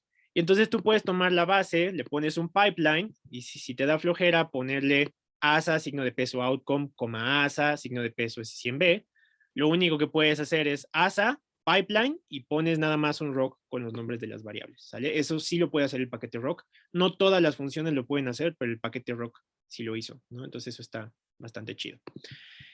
Bueno, la otra cosa es que puedes obtener con la función AUC tu área bajo la curva, la cual, esta área bajo la curva parcial, para que vean ustedes la documentación. El área bajo la curva parcial, déjenme nada más abrirlo, aquí está. El área bajo la curva parcial lo que va a tomar es un área bajo la curva en un umbral muy estrecho, y entonces aquí básicamente lo que te va a decir es si tú vas a considerar como umbral 1 a 0 o 0 a 1, y entonces cómo cambia el área bajo la curva. No es tan importante, lo puedes hacer. Puedes tomar algunas otras cosas como el Smooth Rock. El Smooth Rock lo que hace es que te hace un poquito más interpretable tu área bajo la curva, o sea, suaviza, porque si ustedes ven, ahorita vamos a ver cómo se ve el gráfico de la curva Rock. Se ve escalonado y feo. Entonces la suavización lo que hace es que hace una regresión y lo hace un poquito más estable. Entonces vean que pasamos aquí de 0.7313, perdón, a 0.74. Y esto lo hace un poquito más estable, ¿sale? ¿Tiene alguna ventaja? No. Le puedes sacar la varianza a tu curva ROC. La varianza sirve para poder obtener el estimador de el intervalo de confianza. Y algo que yo no recomiendo hacer, pero si ustedes lo quieren hacer, háganlo, es graficar las curvas ROC. Las curvas ROC gráficas, vean, no son muy informativas. O sea, tú ves esa gráfica y vaya, no se ve bonita, no te dicen nada, ¿sale? A lo mejor si ves una curva que cae hasta acá, dices, no, pues buenísima, ¿no? Pero igual te interesaría saber el área bajo la curva. Entonces, como tal, como los humanos no somos muy buenos para medir áreas en pura inspección, yo no recomiendo poner las curvas ROC. Lo pueden hacer porque es interesante, ¿no? Pero como tal no tiene ninguna utilidad. Ustedes pueden igual hacer una curva ROC. Vean aquí, esta es una función que del paquete PROC. Y entonces tú tomas, aquí este es un if else loop. Entonces te está diciendo, si requieres ggplot2, algo padre que puedes hacer con el paquete PROC es que puedes correr todos de manera simultánea. Vamos a correrlo. para que lo vean. Aquí estoy tomando la sintaxis de tilde, entonces pongo que para el outcome me calcules la curva ROC para estos tres. Aquí a lo mejor ustedes podrían decir esto parece regresión, ¿no? Y vean lo que pasa cuando lo corro de forma independiente. Cuando lo corro de forma independiente me dice el área bajo la curva cuando considero cada uno por separado. Entonces aquí me dice para WFNS, 0.8237, para S100B, 0.7314, para NDKA, 0.612. Entonces te calcula para los tres. ¿Y qué pasa si los quieres graficar? Pues también lo puedes hacer. Tomas ggplot2 y tiene una función que se llama ggRock. Entonces yo guardo mis tres áreas bajo la curva y corriendo esta funcioncita, que ahorita se las voy a poner en el modo para que la tengan, me hace mis tres curvas ROC, ¿no? Y entonces ya tengo rapidísimo mi gráfico de curvas ROC poniendo mis tres biomarcadores incluidos. Yo la verdad no lo sabía, me metí a leer el paquete justo para la clase de hoy y entonces me di cuenta de algunas funciones padres y las pegué para que las conocieran. Y entonces pueden ustedes comparar aquí rápidamente. Aquí es donde a lo mejor es medio útil. Una curva ROC solo es útil cuando compara. Y entonces de manera rápida pueden por inspección visual decir WFNS es mejor que S100B y es mejor que NDK. ¿Sale? Entonces ya con eso les puede dar una introducción bastante rápida. Ahora una pregunta que ustedes pudieran tener ahorita es, bueno, ya vimos que WFNS funciona. WFNS es un score que sirve para ver el estado funcional en pacientes con hemorragia subaracnoidea. ¿Y qué punto de corte voy a usar yo para determinar que un paciente tiene un mal pronóstico? Denme un segundito, perdón. Ok, entonces ahora me interesaría saber cómo puedo yo hacer el cálculo de un punto de corte, ¿no? Ya identifiqué que WFNS es mejor que S100B y que NDKA, y ya me convencí de que a lo mejor sirve para hacer el diagnóstico de hemorragia subaracnoidea. Entonces, aquí lo que hice es que tomé la función, es del paquete Optimal Cut Points. Entonces, la función Optimal Cut Points, ahorita vamos a ver qué es lo que contiene, pero la función Optimal Cut Points básicamente me va a servir para hacer el cálculo de un punto de corte, ¿sale? Entonces, aquí pueden ver en la ayuda de la función Optimal Cut Points que calcula el punto de corte óptimo en estudios diagnósticos. Y hay varios métodos. Les quiero enseñar para que vean todos los métodos que hay. Entonces, por ejemplo, aquí está minimización del costo de término de misclasificación, minimizar el valor de especificidad, un valor mínimo de sensibilidad, un valor específico de sensibilidad, un valor específico de sensibilidad. Hay muchísimos criterios. El más usado, debido a que es un criterio pues que no está basado en subjetividad, en teoría, es el método de Juden. Entonces es por ende el que ocupamos. Entonces, para hacerlo, lo que yo voy a tomar es, a diferencia de mi curva ROC, donde primero ponía el desenlace categórico y después la variable continua, aquí lo voy a hacer al revés. Entonces voy a tomar WFNS, de hecho esto va con minúsculas, y voy a poner outcome aquí, ¿sale? Aquí además, Optimal Cut Points te da la oportunidad de decir quiénes son tus sanos. Y entonces, si están codificados como 0 o como 1, le pones 0. Aquí, si mal no recuerdo, vamos a poder hacer una tablita, table, y tomo hemorragia subaracnoidea. Perdón. ASA. Outcome. Y si es good y es poor. Entonces, mis healthy son good, ¿no? Mi método es Juden, mi data es ASA. Si yo tengo la prevalencia y esta es conocida, la puedo poner y me va a ayudar a ajustar mi valor predictivo positivo y mi valor predictivo negativo. Además, puedo yo poner variables categóricas. Por ejemplo, puedo sacar un punto de corte diferente para hombres o para mujeres, diferente por grupo de edad, diferente por estadio de deterioro neurológico en este caso. Aquí como no me interesa, se la quito. ¿Sale? Este de control cut points es simplemente una función que me ayuda a no sacar varios puntos de corte en caso de que haya más de un óptimo. Si yo quiero que me calcule intervalos de confianza, porque esta función te arroja sensibilidad, especificidad, valor predictivo positivo, valor predictivo negativo, likelihood ratio positivo, likelihood ratio negativo, yo le puedo poner say fit true, porque a lo mejor sí me interesan. ¿A cuál nivel de confianza? Y si quiero hacer una traza para mi matriz de covarianza, pero esto no me interesa, entonces lo puedo quitar. Entonces lo corro. Acá te van a salir algunos warnings.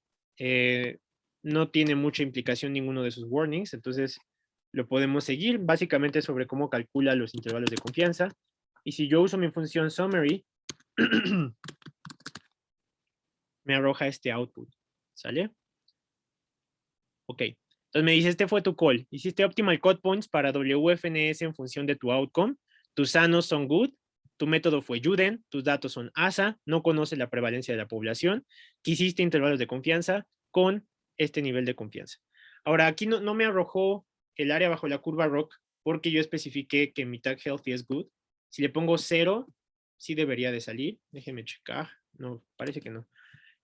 No sé si quitándolo funcione, déjenme ver, porque no me calculó, no me calculó el área bajo la curva ROC, pero bueno, generalmente te la puede dar, no sé por qué aquí no la calculó, pero te la da y te debe de salir igual que el paquete PROC, ¿sale? Y entonces acá tenemos nuestro output. Primero te dice el criterio para que no se te olvide, lo hiciste con Juden e identificó solamente un punto de corte óptimo. ¿Puede haber más de uno? Sí. Ahí es donde se pone difícil, porque entonces a lo mejor no te conviene dicotomizar. A lo mejor requieres más de un punto de corte y entonces la dicotomización pudiera no ser útil para tu variable. Te dice que el punto de corte de WFNS es 4, ¿sale? Cuando usas ese punto de corte de 4, tu sensibilidad es de 63.4% con este intervalo de confianza. Tu especificidad es de 83.3% con este intervalo de confianza. Tu valor predictivo positivo es 68.4 con este intervalo de confianza. Tu valor predictivo negativo es de 0.80 con este intervalo de confianza. Tu likelihood ratio positivo es de 3.80. Si usamos la regla de pulgar que habíamos visto hace un momento, pues parece que sea positivo o que lo tengas mayor de 4 no te dice mucho. Tu likelihood ratio negativo es de 0.43, de hecho 0.44 redondeando. Usando la regla de pulgar del 0.3, pues dirías, no me aporta mucho, pero definitivamente te aporta más que el likelihood ratio positivo, entonces que esté debajo de 4 pudiera ser mejor. Y te dice usando este punto de corte de 4 cuántos falsos positivos y cuántos falsos negativos hay. Entonces, tú puedes usar todas estas métricas, falsos positivos, falsos negativos, para construir tu diagrama STAR y entonces hacer tu reporte de que WFNS pudiera ser un buen marcador pronóstico con 83% de sensibilidad y un valor predictivo negativo del 80%. Entonces, debido a que es una prueba con alto valor predictivo negativo y con alta especificidad comparada con su sensibilidad, muy probablemente esta prueba me sirva más para descartar una enfermedad que para confirmarla, ¿sale? Y entonces ahora ya nada más vamos a ver cómo se vería un coeficiente de capa y para ello vamos a usar del paquete Caret, que sirve para hacer Machine Learning, vamos a usar la matriz de confusión, ¿sale? Y entonces en la matriz de confusión me pide que yo ponga datos categóricos. Entonces, acá lo que yo tengo que hacer es hacer una categorización usando el punto de corte que identifiqué de bueno y malo. Entonces lo que voy a hacer es que en ASA, vamos a hacer un poquito de escritura de código, yo voy a crear una nueva variable que se llame outcome2. Entonces outcome2 va a ser mi nueva variable que va a tener cierta propiedad. Entonces voy a hacerla como un factor donde la condición va a ser que los valores de ASA mayor de ASA WFNS mayor a 4 me va a dar true o va a ser false, ¿sale? Entonces yo le voy a poner un label. Entonces, true, primero me va a hacer false porque lo va a interpretar como un 0. Entonces, primero tengo que poner los que son falsos. Entonces, los falsos son los que son good. Y los verdaderos son los que son poor. Es que me faltó la C. Entonces, aquí lo que hice fue, hice una categorización mediante factor, valores de ASA con WFNS mayor a 4, vean si corro este pedacito, me va a dar un vector lógico donde tengo false y trues. Los false me los interpreta como 0 y los true me los interpreta como 1. Y esta función factor además me los va a etiquetar. Los false que son 0, o sea, el que va primero va a ser good, y los true que son 1, los va a poner como poor. Lo corro y ahora vean que incluye mi outcome. Outcome 2 ahora tiene los mismos niveles que mi variable original. Good y poor, good y poor. ¿Sale? Entonces ahora voy a hacer una matriz de confusión. Entonces ya usé mi marcador para decir quiénes van a tener un buen pronóstico, quiénes van a tener un mal pronóstico. Entonces ahora vamos a compararlos, pero como datos categóricos, ¿no? Con la decisión que yo tomé. Hago una confusion matrix. Y entonces la confusion matrix lo que hace es que toma tu matriz de 2x2 tu tabla de contingencias y te calcula todas las estadísticas que habíamos calculado previamente, ¿sale? Entonces, primero, ¿qué opinan de este accuracy? ¿Cómo se podría interpretar este accuracy? No es una curva ROC. Vean por qué les decía que no era una curva ROC. La curva ROC de WFNS era, y aquí la tenemos, de 0.8237. Lo que eso está balanceando son los verdaderos positivos y los verdaderos negativos, ¿sale? Entonces me está diciendo que el 76% de los casos los clasifica como verdaderos positivos o negativos. ¿Qué opinan de ese accuracy? ¿Es bueno o es malo?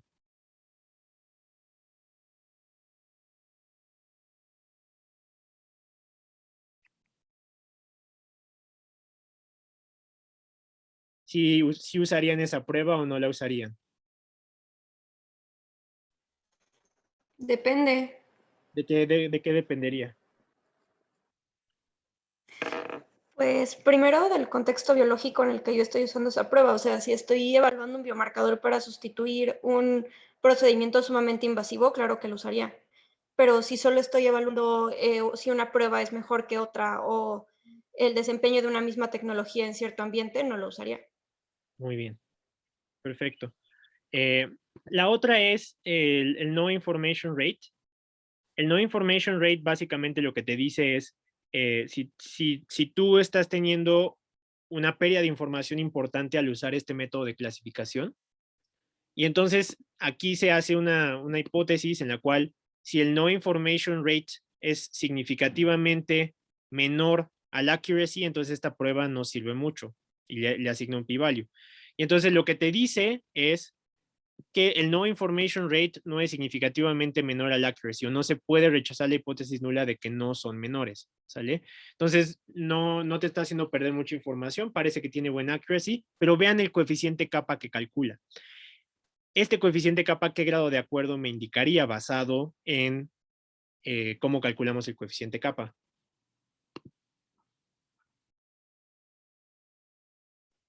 Moderado, porque Ve- era de 0.41 a menor de 0.60. Perfecto, es moderado, ¿no? Entonces, híjole, se veía muy bien, ¿no? Tenía un área bajo la curva de 0.80 y cacho, tiene un buen accuracy, pero su kappa es bajo. Eso quiere decir que la prueba se va a equivocar. Y aquí está, se está equivocando en 4 de 18. Entonces, en realidad, son 22 que tienen mal pronóstico. Y entonces, si se está equivocando en 4 de 22, se está equivocando en el 18% de los casos. O sea, 1 de cada 5 casos se va a equivocar. ¿Sale? Cuando tú haces la prueba de McNemar, ¿qué opinan de este p-value? ¿Hay evidencia de sesgo sistemático?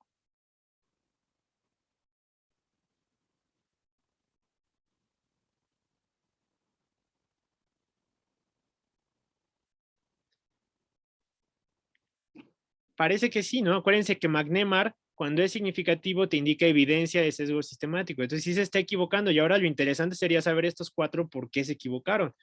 ¿Cuáles son las características clínicas de estos en los que se está equivocando? Porque también a varios que decía que tenían un buen pronóstico o que tenían, que la referencia dice que tienen un buen pronóstico, en realidad los predecía como con un mal pronóstico, ¿no? Se está equivocando bastante esta prueba. Está viendo un sesgo sistemático. Estos que dicen que tienen mal pronóstico, pero en realidad tenían bueno, ¿qué está haciendo mal la prueba? Y ahí es donde ustedes, como científicos, pueden entrar y decir, esos 23, ¿qué características clínicas, qué características biomédicas tienen que están haciendo que mi prueba no funcione? Y entonces puede ayudarlos a desarrollar un instrumento más preciso. Además, les va a calcular sensibilidad, especificidad, valor predictivo positivo, negativo, tasa de detección. Y esta me gusta, que se llama Balanced Accuracy, que es una accuracy ponderada por prevalencia. Entonces, en general, es un buen clasificador. El 78% de los casos los clasifica bien. Se tiende a equivocar en el sentido que no nos preocupa tanto. O sea, dice que tienen mal pronóstico los que tienen buen pronóstico. Sin embargo, sí se va a equivocar en 1 de cada 5 casos con mal pronóstico. ¿Sale? ¿Alguna duda sobre la curva ROC? Sobre las matrices de confusión, los coeficientes kappa o el índice de Juden. En realidad son métodos bastante sencillos, que es por lo que todos se pueden aglomerar en una sola clase. ¿No? Muy bien, pues entonces, adelante, perdón. Adelante, adelante.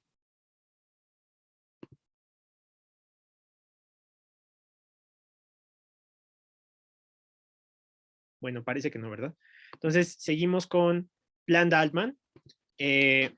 Aquí vamos a cargar dos paquetes, el paquete BlandR, que ayuda a hacer análisis de Bland-Altman, muy bonitos, ahorita les enseño que se ven muy padres, y el IRR, que este paquete IRR incluye para calcular coeficiente kappa, kappa ponderado, coeficiente de correlación intraclase, coeficiente de Kendall, que son varias cosas que sirven para ver concordancia. Entonces, estos dos paquetitos es bueno que los conozcan por si algún día necesitan hacer estas métricas.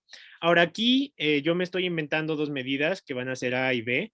Entonces vamos a ver con cbind a y b en paralelo. En teoría son sujetos a los que se les midió la misma variable con dos metodologías, ¿sale? Vamos a pensar en la metodología que ustedes quieran. Se les hizo una medición a lo mejor de si tienen o no, o se les hizo una medición de glucosa plasmática en ayuno y a la otra fue con un glucómetro, por ejemplo, ¿no?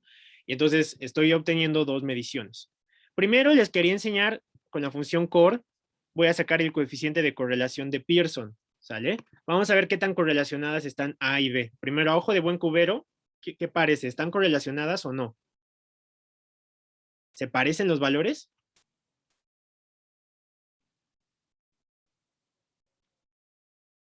Pues no mucho, ¿no? A mí, de hecho, como que me sacaría de onda porque este tiene menos 3.58 y este tiene 121. Sin embargo, saco el coeficiente de correlación. ¿Y quién me ayuda a interpretar este coeficiente de correlación? ¿Es alto, es bajo? Acuérdense que el máximo es 1 o menos 1. Es alto. Es alto. Altísimo, ¿no? Parece que es un súper buen coeficiente, pero vean estos valores. Entonces, de entrada, tú dices, no, a ver, algo no anda bien. Están muy correlacionados, ya quedamos que correlación no implica que los valores, que dos valores medidos en una misma escala sean buenos, porque lo que nos interesa es el grado de acuerdo, ¿sale? Y entonces nosotros vamos a calcular con la función Blander Statistics del paquete BlandR, vamos a calcular las estadísticas del análisis de Bland-Altman con un nivel de significancia del 95%. Entonces vamos a ver el output. Híjole, está bien feo, ¿verdad?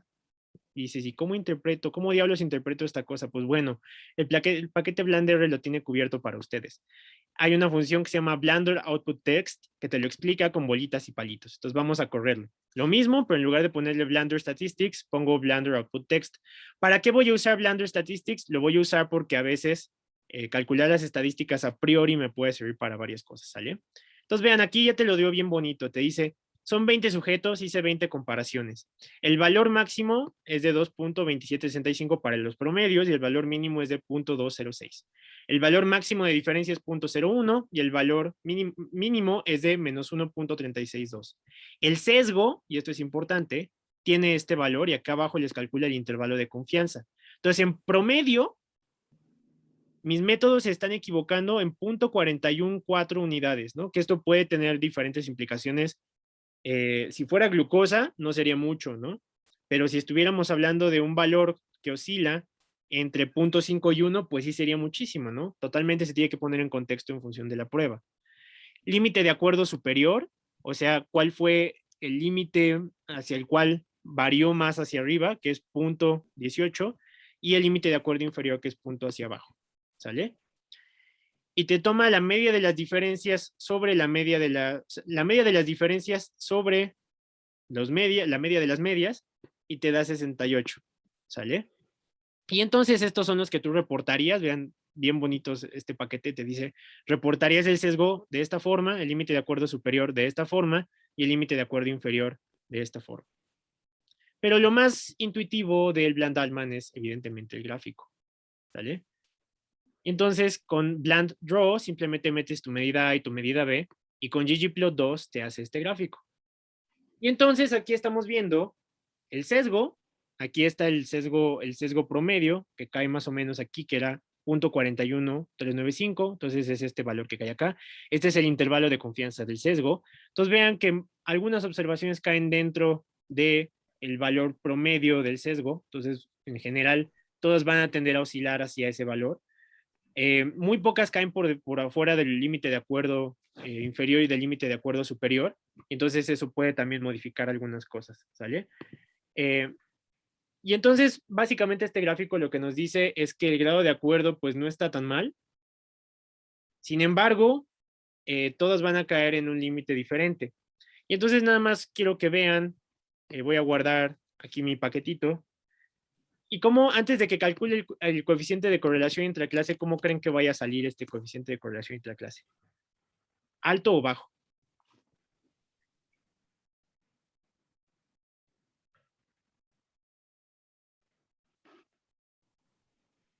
Vamos a calcularlo. Y entonces, en realidad, aunque parecían que los valores son bastante extremos, tienen una correlación, un coeficiente de Pearson de 0.95. Se hace la prueba F que te dice que hay una evidencia de sesgo sistemático, por lo cual el coeficiente de correlación no va a ser, no va a ser igual al coeficiente de correlación intraclase, y te da un coeficiente de correlación intraclase de 0.889, lo cual no está nada mal. Te dice que el 88% de las observaciones caen en rangos bastante estrechos. Sin embargo, el intervalo de confianza es sumamente alto porque solo son 20 sujetos. ¿Sale? Ok. Entonces, así es como hacemos un cálculo de intervalo de confianza, así es como hacemos un análisis de Bland-Altman. ¿Alguna pregunta hasta aquí?